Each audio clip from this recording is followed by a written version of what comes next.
Au cœur du projet Hollande, il y a le pacte de compétitivité. Est-ce que vous reconnaissez qu'il y a un problème de compétitivité des entreprises en France? Et est-ce que c'est faire un cadeau au patron, comme vous dites, que d'alléger les charges? Mais il y a deux questions. Il y a ce qu'on appelle les charges dans le langage. Ce sont des cotisations sociales qui servent à financer la protection sociale. Si on supprime ces cotisations sociales, il faut savoir par quoi on les remplace.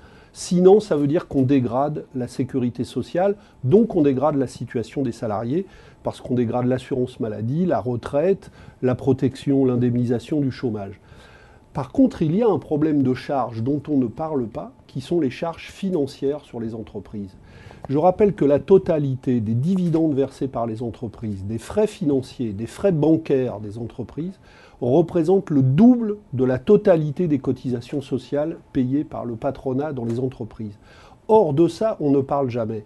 Nous disons qu'il faut s'attaquer aux charges financières, il faut diminuer les dividendes, qui, je le répète, ont continué à augmenter en 2013, notamment dans les entreprises du CAC 40.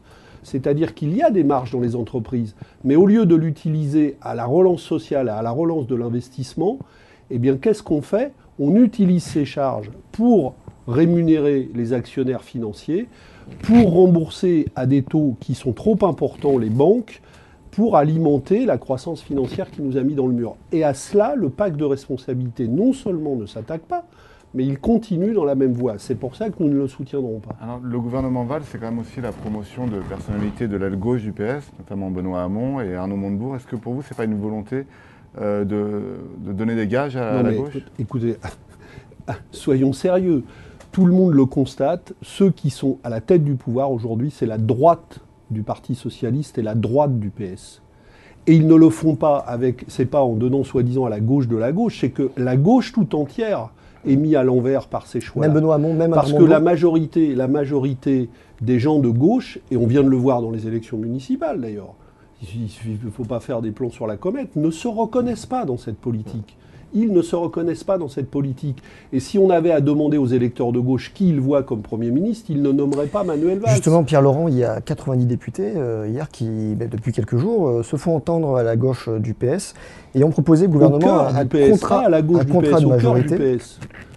En tout cas, les 20 qui menacent aujourd'hui de ne pas voter la confiance se situent plutôt à l'aile gauche du PS.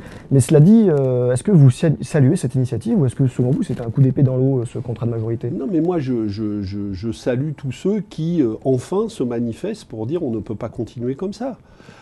Et effectivement, cette initiative, elle montre au moins une chose, c'est qu'il y a un doute très profond, et je le répète, pas seulement dans la gauche du PS, comme on dit, mais dans le PS tout entier, il y a un doute très profond sur la nomination de Manuel Valls, qui est imposée par le président de la République à une majorité, un parti socialiste, qui manifestement sont très sceptiques sur ce choix.